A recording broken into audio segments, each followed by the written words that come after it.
Students. कैसे हैं आप? ठीक होंगे उम्मीद है। अच्छा बच्चों, ये हमारा एक टॉपिक रहता था बैटरीज़ के हवाले से। ये हमारा आज हम बैटरीज़ ये टॉपिक डिस्कस करेंगे। उसमें बेटा सबसे पहली बैटरी जो हम डिस्कस कर रहे हैं वो हमारे पास है लेड एक्यूमुलेटर। लेड एक्यूमुलेटर इसको हम कहते हैं, उसकी वजह ये क्या है, ये अपनी वर्किंग के दौरान लेड एक्यूमुलेट करती है। कैसे करती है अभी वो वर्किंग में देखेंगे। या इसको लेड स्टोरेज बैटरी भी कहते हैं, क्योंकि ये वर्किंग के दौरान लेड को स्टोर कर रही होती है, जो वर्किंग के दौरान अभी मैंने कहा नज़र आएगा हमें।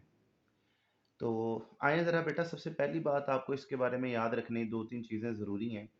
मैंने आपको पहले भी बताया था, जब एक सेल को एक्सप्लेन कर रहे होते हैं, मतलब सेल, इस वक्त एक बिल्कुल टिपिकल वर्ड नहीं बोल रहा मैं, क्योंकि सेल और बैटरी में फ़र्क होता है। बट फ़िलहाल यहाँ पे सिर्फ समझाने के लिए कह रहा हूँ कि जब एक सेल को एक्सप्लेन करते हैं तो बेटा हमारे पास तीन चीज़ें बतानी ज़रूरी होती हैं। एक हमें बताना होता है उसका कैथोड क्या है, एक हमें बताना होता है उसका एनोड क्या है, तीसरी चीज़ हमें उसका इलेक्ट्रोलाइट बताने की ज़रूरत होती है। ठीक है? अब उसमें देखेंगे ये जो लेड एक्यूमुलेटर होता है, सबसे पहले बेटा ये एक सेकेंडरी सेल है। सेकेंडरी सेल हमने पढ़ा था, प्राइमरी और सेकेंडरी सेल में डिफरेंस। सेकेंडरी सेल उसको कहते हैं जो रिचार्जेबल, जिसको एक मरतबा इस्तेमाल करें और दोबारा रिचार्ज करके दोबारा इस्तेमाल कर सकें, वो सेकेंडरी सेल होता है। तो ये एक सेकेंडरी सेल है।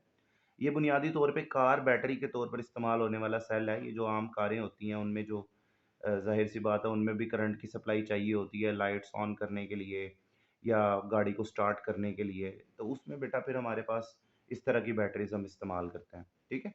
अब इसमें देखें कुछ इसका इंट्रोडक्शन जनरल पहले देख लें, फिर हम वर्किंग को देखेंगे। तो इसका कैथोड किस मटेरियल का होगा अभी?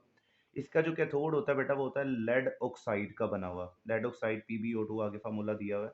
इसका जो एनोड है बेटा वो किस पर मुश्तमिल होगा? वो मेटालिक लेड, यानी लेड का इलेक्ट्रोड होगा बुनियादी तौर पे। अब यहाँ पे लिखा है स्पॉन्जी। स्पॉन्जी उसमें दरअसल उसकी पोरस नेचर होती है to increase the surface area. तो इसलिए स्पॉन्जी मेटालिक लेड जो है ये बतौर एनोड के तौर पर हम लिखते हैं। और बेटा हमारा इलेक्ट्रोलाइट क्या होगा? इलेक्ट्रोलाइट हमारा होता है 30% H2SO4 सोल्यूशन, यानी बुनियादी तौर पे H2SO4 का सोल्यूशन होगा। 30% बाय स्ट्रेंथ जो है वो हम लेंगे इसको। और उसके बाद इसकी 30% जो सोल्यूशन होगा, इसके दो फीचर्स आपने याद रखने हैं। स्ट्रेंथ के हवाले से इसकी मोलैरिटी होगी 3.2 मोलर। ठीक है? इसकी मोलैरिटी आमतौर पर जो हम इस्तेमाल करते हैं 3.2 मोलर स्ट्रेंथ का H2SO4 यूज़ होता है। और उसकी जो डेंसिटी होती है वो 1.25 ग्राम पर सेंटीमीटर क्यूब होती है। ठीक है? तो ये हमारे पास बेटा जनरल इंफॉर्मेशन इंट्रोडक्शन आ जाता है लेड एक्यूमुलेटर का, कैथोड, एनोड और इलेक्ट्रोलाइट। अच्छा, नीचे मैंने ना एक बेटा जनरल सी डायग्राम बनाई हुई है, ज़रा गौर करें। ये एक जो वोलेटिक सेल या गैल्वानिक सेल हमने पढ़ा था, ये उससे मिलती-जुलती डायग्राम है। दरअसल इस तरह की डायग्राम कोई आपको बुक में, टेक्स्ट बुक में तो नहीं मिलेगी, लेकिन ये वर्किंग समझने के लिए अगर ये पिक्चर आपके ज़हन में हो, तो बेटा सारी वर्किंग बहुत सिंपल हो जाती है। तो असल में बिल्कुल इस तरह का नहीं होगा, ये सिर्फ़ समझने के लिए मैंने एक डायग्राम बनाई है। इससे आपको चीज़ें, रिएक्शंस जो हमने आगे पढ़ने हैं वर्किंग के दौरान, बड़ी आसानी से आप पिक करेंगे कि वो क्या होते हैं। पेपर में नहीं बना देना इसको।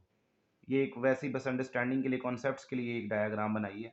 और देखिए ज़रा, ये एक इलेक्ट्रोलाइटिक सेल बनाया हमने, गैल्वानिक सेल है बुनियादी तौर पे, सॉरी। तो यहाँ पर क्या होगा जी, ये हमारा जो है वो बर्तन है, उसमें जो इलेक्ट्रोलाइट ये नज़र आ रहा है हमें, ये H2SO4 का होगा। 2 इलेक्ट्रोड हमने लटका दिए उसमें। इलेक्ट्रोड जो एनोड है वो लेड का बना हुआ है, लेड एनोड है।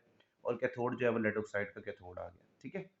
अब क्या होता है अभी, ये 2 इलेक्ट्रोड्स के ऊपर ही रिएक्शंस होते हैं, जिसके नतीजे में आगे देखेंगे हम इलेक्ट्रिसिटी पैदा होगी। ज़ाहिर-सी बात है, बैटरी जब चार्ज होती है फुली, तो वो डिस्चार्ज होकर करंट देती है। तो ये जो फुली चार्ज सेल होगा, अगर आप इसके टर्मिनल के साथ कोई बल्ब ऑन रख देंगे, बल्ब लगा देंगे, बल्ब ऑन हो जाएगा। कोई मोटर जो है वो लगा देंगे, मोटर जो है वो चलेगी, छोटी मोटर्स जो होती हैं। तो ये सारी वर्किंग इसी डायग्राम से हम समझेंगे। ठीक है? तो यहाँ पर इलेक्ट्रोलाइट के तौर पे चूँकि H2SO4 को लिया, तो ये एक रिएक्शन हमने लिखा है H2SO4 की आयोनाइज़ेशन का बतौर इलेक्ट्रोलाइट। ज़ाहिर है H2SO4 आयोनाइज़ होगा और 2 तरह के आयन्स बनाएगा, वो हाइड्रोजन आयन पॉज़िटिव और सल्फ़ेट आयन। वो सारे इस सॉल्यूशन में यहाँ पर मौजूद होंगे, जहाँ पर ये 2 इलेक्ट्रोड, एनोड और कैथोड हमने डिप किए हुए होंगे। ठीक है? और जब लेड एक्यूमुलेटर फुली चार्ज्ड होता है, तब वो इस्तेमाल होता है इलेक्ट्रिसिटी पैदा करने के लिए, बिजली का सोर्स बन जाता है।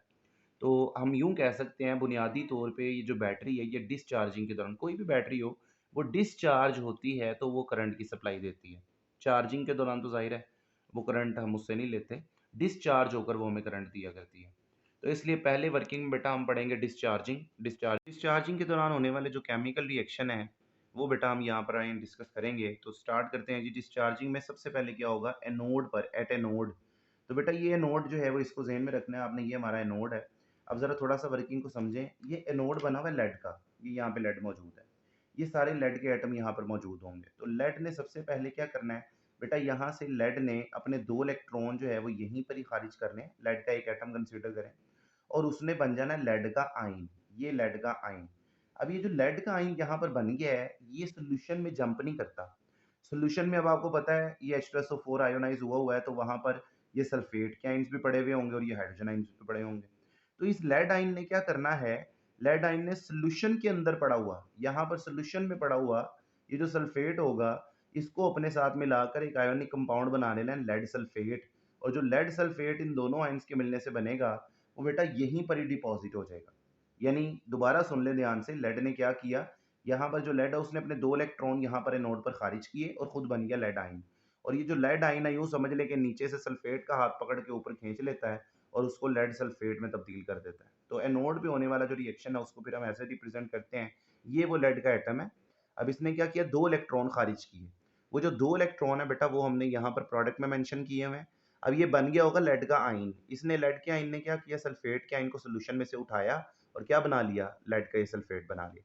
और ये जो लेड का सल्फेट यहाँ बनता है ना, ये क्या करता है, लेड की सरफेस के ऊपर यहाँ डिपॉजिट होना शुरू हो जाता है। ठीक है। अगर ये रिएक्शन दोबारा दोबारा होता चला जाएगा, बाज़ाहिर है मल्टीपल टाइम्स ये रिएक्शन वर्किंग के दौरान होगा, तो ये जो आपका पूरा एनोड है, ये सारा का सारा कवर अप हो जाएगा किससे, लेड सल्फेट से। समझ गए बात की नहीं? बहरहाल अब कैथोड पे क्या होगा, बेटा ये जो 2 इलेक्ट्रॉन खारिज हुए हैं एनोड पे, ये ट्रैवल करते हैं बेटा यहाँ एक्सटर्नल सर्किट में। और ये वो वक़्त होता है कि जब आपका जो भी एप्लीकेशन आपने यहाँ पर अटैच की होगी सर्किट में, जैसे बल्ब लगाया हुआ है, ये वो वक़्त होगा कि जब 2 इलेक्ट्रॉन यहाँ से ट्रैवल करेंगे, तो बल्ब का ज़ाहिर है सर्किट के रास्ते में तो बल्ब ऑन हो जाएगा। और ये निशानी होगी इस बात की कि बैटरी ने करंट देना शुरू कर दिया। अगर यहाँ पे कोई और एप्लीकेशन बल्ब की बजाय कोई मोटर छोटी लगी हो, वो मोटर चलना शुरू हो जाएगी। लेकिन हम चूँकि लेड एक्यूमुलेटर की बात कर रहे हैं, तो ये जो करंट होता है इसको हम बै गाड़ी की लाइट्स ऑन करने के लिए या फिर जो है वो गाड़ी स्टार्ट करने के लिए हम इसको इस्तेमाल किया करते हैं। यानी करंट पैदा सप्लाई करना शुरू कर देगी बैटरी। अब ये जो 2 इलेक्ट्रॉन है ये ट्रैवल करके अल्टीमेटली कहाँ पहुँचेंगे जी? कैथोड पे पहुँच जाएँगे। ये कैथोड पे मान लें ये 2 इलेक्ट्रोड आ गए। अब देखना है भई ये 2 इलेक्ट्रॉन सॉरी कैथोड पर जब आ जाते हैं तो बेटा ये क्या रिएक्शन करते हैं। अब कैथोड पे देखिए, कैथोड किसका बना हुआ है? वो बना हुआ है लेड ऑक्साइड का। अब लेड ऑक्साइड क्या करेगा, इन 2 इलेक्ट्रॉन को एक्सेप्ट करेगा। और वो कैसे करेगा, ये सॉल्यूशन में देखें सल्फेट आयन तो पड़े हुए थे जो कि इस्तेमाल किए थे यहाँ पर एनोड ने। अब यहाँ पर हाइड्रोजन आयन्स भी तो पड़े हुए होंगे। हाइड्रोजन आयन्स हैं और भी सल्फेट आयन्स भी पड़े हुए होंगे। अब ये जो लेड ऑक्साइड है इसने 2 इलेक्ट्रॉन्स को एक्सेप्ट करना है हाइड्रोजन आयन्स की मदद से। हाइड्रोजन आयन्स भी बुनियादी तौर पे यहाँ मौजूद यूज़ होंगे और वो भी इन 2 इलेक्ट्रॉन को एक्सेप्ट करने में बराबर। दरअसल इन्हीं के अंदर एक्चुअली हम देखेंगे इलेक्ट्रॉन ने फाइनली ऐड होकर प्रोडक्ट बनाना होगा। अब देखिए रिएक्शन थोड़ा-सा क्रिटिकल है, क्या होगा? ये जो लेड ऑक्साइड है कैथोड का, ये हमारे पास आ गया। इसने क्या करना है, इन 2 इलेक्ट्रॉन्स को एक्सेप्ट करना है, किसकी मौजूदगी में? 4 अदद हाइड्रोजन आयन बैलेंस करने के लिए लिखे हुए हैं। ज़ाहिर है इधर ढेर सारे हाइड्रोजन आयन होंगे तो उनमें से 4 अदद हाइड्रोजन आयन हमने यहाँ लिख लिए हैं। इनकी मौजूदगी में ये लेड ऑक्साइड इन 2 इलेक्ट्रॉन्स को लेगा और देखिए करेगा क्या? अब यहाँ भी जो लेड ऑक्साइड है, इसमें भी ये जो लेड है, ये पहले लेड आयन में तब्दील होगा, बिल्कुल जैसे एनोड पे हुआ था। इस लेड ने क्या करना है, अपने 2 इलेक्ट्रॉन खारिज करने हैं और टोटल यहाँ पे फिर कितने इलेक्ट्रॉन हो जाने हैं? 4। 2 इलेक्ट्रॉन तो पहले से मौजूद हैं। 2 इलेक्ट्रॉन इस लेड ने देने हैं, टोटल 4 इलेक्ट्रॉन हो गए। वो 4 इलेक्ट्रॉन बुनियादी तौर पे इन 4 हाइड्रोजन के अंदर चले जाएँगे। ज़ाहिर है ये 4 हाइड्रोजन आयन्स जब 4 इलेक्ट्रॉन को एक्सेप्ट करेंगे तो 4 न्यूट्रल हाइड्रोजन के एटम बन जाएँगे और साथ ये 2 ऑक्सीजन के एटम भी पड़े हुए हैं। तो देखिए ज़रा, ये 4 हमारे पास जो हाइड्रोजन एटम होंगे, यहाँ मैं लिख देता हूँ साइड पे, 4 अदद हाइड्रोजन एटम। जब ये 2 अदद ऑक्सीजन के एटमों से मिलेंगे तो क्या बनाएँगे? ये पानी के 2 मॉलिक्यूल बना देंगे 2H2। तो वो ये हमारा पहला प्रोडक्ट जो है वो यहाँ पे हमने लिखा हुआ है 2H2O बन जाएगा, ठीक है? और बाकी क्या बच गया है? इधर लेड आयन बचा हुआ होगा और इधर इस सॉल्यूशन में जो ढेर सारे सल्फेट आयन है वो भी यहाँ पर इस्तेमाल होंगे। यानी सल्फेट आयन सिर्फ एनोड पर ही इस्तेमाल नहीं होने सॉल्यूशन के, वो कैथोड पर भी इस्तेमाल होंगे। और ये जो लेड का आयन है इन सल्फेट आयन को इस्तेमाल करेगा, आपस में दोनों रिएक्शन करेंगे और यहाँ पर भी क्या बन जाएगा? Lead sulphate. यानी कैथोड पर भी लेड सल्फेट बन जाएगा और रिएक्शन मल्टीपल टाइम जब होगा तो ये लेड सल्फेट पूरा किसको कवर कर लेगा? कैथोड। यानी एनोड और कैथोड दोनों के ऊपर क्या होगा? लेड सल्फेट जो है वो डिपॉजिट हो जाएगा। इसीलिए बैटरी का नाम क्या था? लेड एक्यूमुलेटर था। ठीक है। और जब तक ये फुली डिपॉजिट नहीं हो जाते तब तक बैटरी करंट देती रहती है, डिस्चार्ज होती रहती है। लेकिन जब ये इलेक्ट्रोड मुकम्मल तौर पर लेड सल्फेट से कवर हो जाएंगे, तब आपकी बैटरी फुली डिस्चार्ज कहलाएगी और वो मजीद करंट की सप्लाई आपको नहीं देगी। इस तरीके से एनोड और कैथोड के रिएक्शन से बेटा बैटरी मुकम्मल तौर पर क्या हो जाती है, डिस्चार्ज। अब हमने उसकी रिचार्जिंग को पढ़ना है कि जब हम उसको रिचार्ज करते हैं तो बेटा तब हमारे पास क्या होगा। तो बेटा डिस्चार्जिंग में देखें अब क्या होगा, मैंने एक कमेंट लिखा हुआ है रिवर्स ऑफ चार्जिंग। दरअसल जब आप बेटा रिचार्ज करते हो तो आपको क्या करना पड़ता है, बैटरी का कोई सोर्स, सॉरी करंट का कोई सोर्स लगाना पड़ता है।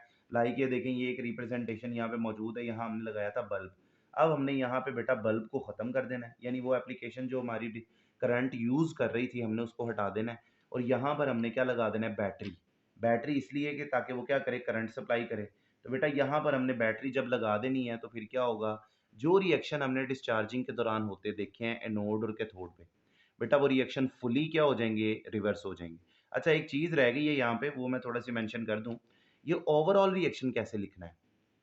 एनोड और कैथोड का रिएक्शन तो सिंपल है, समझ में आ जाता है। अब बेटा याद रखें, जब भी आप ओवरऑल रिएक्शन लिखें तो हमें दोनों रिएक्शन को एड अप करना पड़ता है, एनोड और कैथोड के। और जो चीज़ दोनों में से किसी भी रिएक्शन में प्रोडक्ट और रिएक्टेंट दोनों के तौर पर आ रही हो, उसको बेटा हमने ओवरऑल रिएक्शन में नहीं लिखना होता। जैसे देखें यहाँ पर ये जो 2 इलेक्ट्रॉन है ये प्रोडक्ट में लिखे हुए हैं एनोड पे, और यहाँ पर कैथोड में ये 2 इलेक्ट्रॉन जो है वो कहाँ लिखे हुए हैं, कैथोड पे। तो यानी ये रिएक्टेंट के तौर पर लिखे हुए हैं। तो प्रोडक्ट के तौर पर और रिएक्टेंट के तौर पर आने वाले जो इलेक्ट्रॉन है ये हमने ओवरऑल रिएक्शन में नहीं लिखने। ठीक है? इसके अलावा ऐसा कोई रिएक्टेंट या प्रोडक्ट नहीं है जो रिएक्ट मतलब ऐसा कोई सब्सटेंस जो रिएक्टेंट और प्रोडक्ट दोनों में आ रहा हो, वो यहाँ पर नहीं है। तो अब हमने लिखना है ओवरऑल रिएक्शन, तो बेटा जितने रिएक्टेंट ऊपर और नीचे हैं टोटल लिख दें। ऊपर वाले रिएक्शन में देखें एक चीज़ लेड है और साथ सल्फेट आयंस है, ठीक है। और नीचे हमारे पास क्या है, लेड का डाइऑक्साइड है कैथोड के रिएक्शन के लिए, प्लस साथ क्या है, ये हाइड्रोजन आयंस है, ठीक है। साथ सल्फेट आयन भी है, एक ऊपर से आया एक नीचे से, समझ लें 2 आ गए। तो बेटा यहाँ पर ओवरऑल रिएक्शन में अब क्या बनेगा आपके पास, ओवरऑल रिएक्शन में प्रोडक्ट लिख दें, आपके पास एक लेड सल्फेट यहाँ बना है, क्या बना, यानी 2 अदद लेड सल्फेट और साथ 2 अदद पानी के मॉलिक्यूल, ये ओवरऑल रिएक्शन। अब बेटा क्या होगा, रिचार्जिंग में ये जो रिएक्शन हुए हैं, ये रिएक्शन क्या होंगे, सारे के सारे रिवर्स हो जाएंगे। जैसे जैसे ही आप यहाँ पे बैटरी लगाएंगे तो बेटा एनोड के ऊपर ये जो लेड सल्फेट डिपॉजिट हो गया सारा, ये क्या करेगा, ये जनाब सोल्यूशन में से 2 इलेक्ट्रॉन लेगा और इन 2 इलेक्ट्रॉन्स को लेकर यहाँ पर वापिस से क्या बनाना शुरू कर देगा, सल्फेट आइन, और वो सल्फेट आइन चले जाएंगे सोल्यूशन के अंदर। और जो लेड होगा वो लेड के इलेक्ट्रोड पे यहाँ पर, सॉरी ये एनोड का रिएक्शन था, यहाँ पर आएगा। तो ये जो 2 यहाँ पर जो लेड के आयंस, लेड सल्फेट बना हुआ है, वो लेड सल्फेट क्या करेगा, सोल्यूशन में 2 इलेक्ट्रॉन लेगा और वो 2 इलेक्ट्रॉन लेकर सल्फेट आयन बनाएगा। वो सल्फेट आयन वापस किस में आ जाएंगे, सोल्यूशन में, वापस से सोल्यूशन में आ जाएंगे यहाँ से, डिपॉजिट में से। और जो आपके पास बेटा लेड होगा वो यहाँ पर डिपॉजिट होना शुरू हो जाएगा, यानी ये रिएक्शन रिवर्स हो जाएगा। इसी तरह कैथोड का रिएक्शन भी क्या होगा, बिल्कुल रिवर्स हो जाएगा। यानी जो लेड सल्फेट कैथोड के ऊपर डिपॉजिट हो गया ये वाला, ये क्या करेगा, पानी के मॉलिक्यूल्स जो यहाँ बने होंगे सोल्यूशन में उनको दोबारा कैरी करेगा, रिएक्शन कराएगा, और वही 4 प्रोडक्ट सल्फेट आयन, इलेक्ट्रॉन और हाइड्रोजन आयन बना देगा। सल्फेट आयन और हाइड्रोजन आयन दोबारा सोल्यूशन में ट्रेवल कर जाएंगे और आपका जो लेड डाइऑक्साइड है वो दोबारा आपके इलेक्ट्रोड, यानी आपके इलेक्ट्रोड दोबारा से बैटरी के एनोड और कैथोड दोबारा से उस इनिशियल स्टेट में चले जाएंगे जहां से हमने रिएक्शन शुरू किया था। और जब ये रिएक्शन फुली रिवर्स हो जाएंगे मुकम्मल तौर पर, तब आपकी बैटरी क्या होगी, मुकम्मल तौर पर रिचार्ज हो जाएगी। और ये ओवरऑल रिएक्शन भी आपका क्या होगा, ये भी ऐसे बेटा बिल्कुल रिवर्स। यानी एक मरतबा डिस्चार्जिंग आप देख लें कॉन्सेप्ट में, तो रिचार्जिंग बेटा 100% बिल्कुल उसका क्या होती है, रिवर्स होती है। बस आपने बैटरी जो है वो अटैच करनी होती है सेल के साथ, सारा सेल रिचार्ज हो जाएगा। ठीक है बच्चों, अब ये हमारा था सारा का सारा लेड एक्यूमुलेटर, इसको आप देख लीजिए। उसके बाद जो है वो हम अब देखते हैं बाकी की जो हमारे पास बैटरी है, 3 बैटरीज हैं बेटा, उसको हम एक कंपैरिजन में जो है वो स्टडी कर लेंगे, तो वो ज़्यादा टाइम नहीं लेगा हमारा। चलें मैं अगला बोर्ड देखता हूँ। थैंक यू जी स्टूडेंट्स। तो ये बाकी की बैटरीज हैं, हमने अभी लेड एक्यूमुलेटर पढ़ा, और उसके बाद बेटा ये बैटरीज 3 हैं, इसको कंपैरिजन में करें, ये आपके लिए भी बड़ा अच्छा होगा क्योंकि बहुत सारी चीज़ें सिमिलर हैं, बिल्कुल सेम वे में चल रही हैं, तो बड़ा अच्छा रहेगा कंपैरिजन में। ठीक है, तो हमारे पास बेटा 3 बैटरी है, एक बैटरी है अल्कलाइन बैटरी, एक सिल्वर ऑक्साइड बैटरी है, और एक है निकल कैडमियम बैटरी, इसको निकैड भी कहते हैं, निकल कैडमियम बैटरी को ना। अब उसमें सबसे पहला कंपैरिजन में पॉइंट क्या होगा, बेटा ये अल्कलाइन बैटरी नॉन रिचार्जेबल है यानी प्राइमरी सेल है, ये भी नॉन रिचार्जेबल है यानी प्राइमरी सेल है। लेकिन जो निकैड होती है, निकल कैडमियम बैटरी होती है बेटा, ये रिचार्जेबल है, मतलब ये एक सेकेंडरी सेल होगा। ठीक है, अब उसमें देखें एनोड, कैथोड, इलेक्ट्रोलाइट और रिएक्शन, चारों में यही चार हेडिंग्स आनी है। तो हमने देखना है एनोड क्या होगा, कैथोड क्या होगा, वो भी काफ़ी ज़्यादा सिमिलर रहेगा तो बड़ा आसान होगा। तो बेटा सबसे पहले अल्कलाइन बैटरी में जो एनोड है वो जिंक का होता है, और जो कैथोड होता है वो मैंगनीज के ऑक्साइड का होता है, मैंगनीज डाइऑक्साइड कहते हैं उसको। और जो इलेक्ट्रोलाइट होता है वो अल्कलाइन है, इसीलिए बैटरी का नाम भी अल्कलाइन बैटरी है, पोटाशियम हाइड्रोक्साइड, जो कि एक अल्कली है, एक बेस है। ठीक है जी। अब बेटा इसमें क्या होगा, अब रिएक्शंस होंगे डिफरेंट, एनोड पे क्या रिएक्शन होगा और कैथोड पे क्या रिएक्शन होगा, हमने वो देखना है। अब एनोड के ऊपर क्या होगा, तो बेटा रिएक्शंस देखते हैं जी। तो देखें जी, एनोड पे क्या होगा, एनोड पे आपको पता है हमेशा ऑक्सीडेशन होती है, ठीक है, और कैथोड पे हमेशा क्या होती है, रिडक्शन होती है। तो वही ऑक्सीडेशन और रिडक्शन रिएक्शन होंगे। एनोड पे क्या होगा बेटा, जो जिंक हमारा एनोड है उसने क्या करना है, उसने इलेक्ट्रोलाइट के OH नेगेटिव आइंस की मौजूदगी में, बिल्कुल उस तरह जिस तरह अभी लेड एक्यूमुलेटर में हुआ था, कि जो एनोड है उसने क्या करना है, इलेक्ट्रॉन जो है वो उसने जिंक ने खारिज करने हैं अपने उसकी मौजूदगी में, इलेक्ट्रोलाइट की मौजूदगी में। तो जिंक ने 2 इलेक्ट्रॉन खारिज करने हैं, वो 2 इलेक्ट्रॉन बेटा यहाँ पर लिखे हुए हैं हमने। और जैसे ही ये जिंक 2 इलेक्ट्रॉन खारिज करेगा, ये बन जाएगा जिंक का आयन Zn+2। तो वो Zn+2 2OH नेगेटिव से रिएक्शन करके एक आयोनिक कंपाउंड बना देगा, जिंक का हाइड्रोक्साइड। ठीक है, इस तरीके से इलेक्ट्रोलाइट की मौजूदगी में एनोड पे क्या होगी, ऑक्सीडेशन। कैथोड पे क्या होनी है बेटा, रिडक्शन होनी है। कैसे होनी है, कैथोड के ऊपर जो कैथोड है वो मैंगनीज डाइऑक्साइड का है, उसने क्या करना है, पानी की मौजूदगी में, क्योंकि आपने KOH का ना पानी में बना हुआ सोल्यूशन लिया हुआ है एक्वस, तो यकीनन वहाँ पे पानी भी होगा। तो मैंगनीज ऑक्साइड ने क्या करना है, वाटर की मौजूदगी में वो जो 2 इलेक्ट्रॉन एनोड पे रिलीज किए थे जिंक ने, उसने उन 2 इलेक्ट्रॉन को एक्सेप्ट करके रिड्यूस होना है, रिडक्शन करवानी है अपनी। तो मैंगनीज का ऑक्साइड क्या करता है, मैंगनीज के एक दूसरे ऑक्साइड में तब्दील हो जाता है, और साथ क्या करता है, पानी अपने OH यहाँ पे रिलीज कर देता है। अब अच्छा देखें, यहाँ पर हमें कैसा पता चलेगा कि रिडक्शन हुई है। बेटा रिडक्शन जाहिर हो रही है मैंगनीज की ऑक्सीडेशन स्टेट से। यहाँ पर मैंगनीज की ऑक्सीडेशन स्टेट +4 है, और यहाँ पर मैंगनीज की ऑक्सीडेशन स्टेट +3 है। और +4 से +3 होने का मतलब है एक इलेक्ट्रॉन मैंगनीज ने ऐड किया अपने अंदर, और जब किसी चीज़ में इलेक्ट्रॉन ऐड होता है तो उसकी क्या होती है, रिडक्शन। इसका मतलब है मैंगनीज की ओवरऑल यहाँ पे क्या हुई है, रिडक्शन हुई है। और ये जो OH नेगेटिव आइन है, ये वही ना OH नेगेटिव आइन है जो हमारे इलेक्ट्रोलाइट के इस्तेमाल हुए थे एनोड पे, कैथोड पे बेटा एज सच वो बाहर निकल जाते हैं। ठीक है, अब इसका ओवरऑल रिएक्शन क्या होगा, ओवरऑल रिएक्शन का तरीका मैंने आपको पीछे समझाया था। जो चीज़ रिएक्टेंट और प्रोडक्ट दोनों में आ जाए वो आपने नहीं लिखनी ओवरऑल। तो देखिए ज़रा, ये 2 इलेक्ट्रॉन प्रोडक्ट में है, ये 2 इलेक्ट्रॉन रिएक्टेंट में है, ये नहीं लिखे जाएंगे। ये 2H नेगेटिव रिएक्टेंट में है, ये 2H नेगेटिव प्रोडक्ट में है, ये भी नहीं लिखे जाएंगे। तो बचा क्या फिर, रिएक्टेंट में बचा जिंक, वो जिंक आ जाएगा। नीचे रिएक्टेंट में बचा मैंगनीज का ऑक्साइड और पानी, तो मैंगनीज का ऑक्साइड और पानी आ गया। प्रोडक्ट में क्या हुआ, प्रोडक्ट में एक प्रोडक्ट ऊपर बचा हुआ है नोड पे, जिंक का हाइड्रोक्साइड, वो लिख लें, और नीचे रिएक्टेंट्स में मैंगनीज का ऑक्साइड बना है Mn2O3, वो लिख लें। तो ये ओवरऑल रिएक्शन हो जाएगी। ठीक है बेटा, सिल्वर ऑक्साइड बैटरी में भी बिल्कुल इसी पैटर्न पे चीज़ें होनी है, कुछ चेंज नहीं होगा सिवाय इसके कैथोड के। अब यहाँ पर एनोड सेम है, यहाँ पर भी जिंक था, यहाँ पर भी जिंक है। यहाँ पर कैथोड क्या है, यहाँ पर मैंगनीज का ऑक्साइड था, यहाँ पे सिल्वर का ऑक्साइड है, इसीलिए बैटरी का नाम सिल्वर ऑक्साइड बैटरी है। ठीक है, कैथोड के नाम की बुनियाद पर। इलेक्ट्रोलाइट भी सेम है, बेसिक होता है पोटाशियम हाइड्रोक्साइड। रिएक्शंस क्या होंगे बेटा, वही रिएक्शन है, नोड का रिएक्शन तो बिल्कुल सेम है। जिंक 2 इलेक्ट्रॉन खारिज करेगा ये वाले, और साथ जो है वो जिंक का आयन OH नेगेटिव से मिलकर ZnOH बना दे, बिल्कुल वही रिएक्शन सेम है। हाँ, कैथोड पे क्या होगा, कैथोड पे बेटा अब जो हमारा सिल्वर ऑक्साइड जो हमारा कैथोड है, उसने क्या करना है, उसने ये जो 2 इलेक्ट्रॉन यहाँ खारिज हुए थे ऊपर एनोड पे, ये 2 इलेक्ट्रॉन कैथोड पे पहुंच जाएंगे, और पानी इलेक्ट्रोलाइट की मौजूदगी में हमारा सिल्वर ऑक्साइड बिल्कुल पिछले रिएक्शन की तरह वो क्या करेगा, इन इलेक्ट्रॉन को एक्सेप्ट कर लेगा। अब यहाँ पे सिल्वर की रिडक्शन कैसे हुई है, सिल्वर का ऑक्सीजन निकल गया और सिल्वर अकेला रह गया। और हमें पता है बेटा जब किसी चीज़ में से ऑक्सीजन निकलता है तो उसकी क्या हो जाती है, रिडक्शन। तो यहाँ पे सिल्वर ऑक्साइड की रिडक्शन हो गई है। ठीक है, और जो 2 OH नेगेटिव हैं बेटा वो यहाँ पे बनेंगे, ये वही OH नेगेटिव हैं जो एनोड पे यूज हुए थे, कैथोड पे दोबारा बन गए, सेम बिल्कुल। ओवरऑल रिएक्शन भी वही होगा। आपने ओवरऑल रिएक्शन में ना तो ये 2 इलेक्ट्रॉन लिख रहे हैं क्योंकि ये कट चुके हैं, ना ही ये 2H नेगेटिव, तो बचा क्या, एनोड पे जिंक बचा, वो आ गया। कैथोड पे सिल्वर ऑक्साइड और पानी बचा, वो लिख लें। प्रोडक्ट में क्या हुआ, ऊपर जिंक का हाइड्रोक्साइड बना, वो लिख लें, और नीचे सिल्वर बना, वो लिख लें। तो ये ओवरऑल रिएक्शन होगा। इसी तरह निकेड निकल कैडमियम बैटरी में क्या होगा, एनोड बेटा चेंज हो गया, अब कैडमियम है। अच्छा देखिए, तीनों में एनोड क्या, मेटल जो सिंगल मेटल है वो एनोड है, और जो ऑक्साइड लिए हुए हैं वो कैथोड है। तो ये याद रखिएगा, ऑक्साइड जो है वो कैथोड का काम करेंगे, और जो मेटल होगी अकेली मेटल, जिंक और कैडमियम, जिंक जिंक कैडमियम, ये हमारा एनोड होगा। बहरहाल इलेक्ट्रोलाइट बेटा सेम रहेगा यहाँ भी। रिएक्शन देखें जी बिल्कुल उसी पैटर्न पे, बस जिंक की जगह कैडमियम लिखा है, बाकी फ़ौरन बिल्कुल सेम रिएक्शन वही होगा। क्या होगा, जैसे जिंक यहाँ 2 इलेक्ट्रॉन खारिज करता था बेटा, अब ये कैडमियम पहले 2 इलेक्ट्रॉन खारिज करेगा, वो 2 इलेक्ट्रॉन हमने यहाँ लिखे हुए हैं। अब कैडमियम का इन OH से मिलकर कैडमियम हाइड्रोक्साइड बना देगा एनोड पे, ठीक है? तो इलेक्ट्रॉन खारिज होना ऑक्सीडेशन, एनोड पे ऑक्सीडेशन। रिडक्शन कैसे होगी भी? भई हमारा जो कैथोड है वो है निकल ऑक्साइड, तो वो निकल ऑक्साइड क्या करेगा, पानी की मौजूदगी में उन 2 इलेक्ट्रॉन्स को एक्सेप्ट करेगा जो ऊपर एनोड पे खारिज हुए थे। तो इसने क्या किया, एक्सेप्ट किया और यहाँ पे निकल का हाइड्रोक्साइड बन जाएगा, साथ ये वही 2 OH नेगेटिव बना दिए जो ऊपर इस्तेमाल हुए थे एनोड में, ठीक है?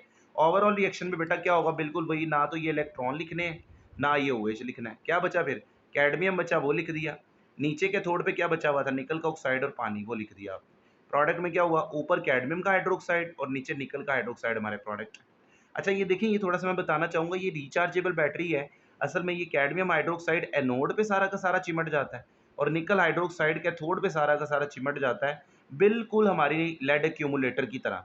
वहाँ पर लेड का सल्फेट था ना जो एनोड और कैथोड पे चिमट गया था, बिल्कुल उस तरह ये दोनों के दोनों कंपाउंड एनोड कैथोड पे रिस्पेक्टिवली चिमट जाएँगे और जब तक मुकम्मल तौर पे एनोड और कैथोड इनसे कवर नहीं हो जाता, ये करंट सप्लाई करते रहेंगे। और जब फुली एनोड कैडमियम हाइड्रोक्साइड से और कैथोड निकल हाइड्रोक्साइड से कवर हो जाता है, फिर बेटा आपकी बैटरी फुली डिस्चार्ज हो जाती है, मज़ीद करंट नहीं देती। अब इसको क्या करना पड़ता है, रिचार्ज। रिचार्ज करने का तरीका वही है, करंट लगा, बैटरी का सोर्स लगा दें, तो बेटा यही सारी रिएक्शन उलट हो जाएँगे, ये वापस कंपाउंड एनोड से उतर आएगा, ये कैथोड से, और आपके एनोड और कैथोड दोबारा रेडी हो जाएँगे और मज़ीद करंट दे सकेंगे रिचार्जिंग के बाद। ठीक है जी?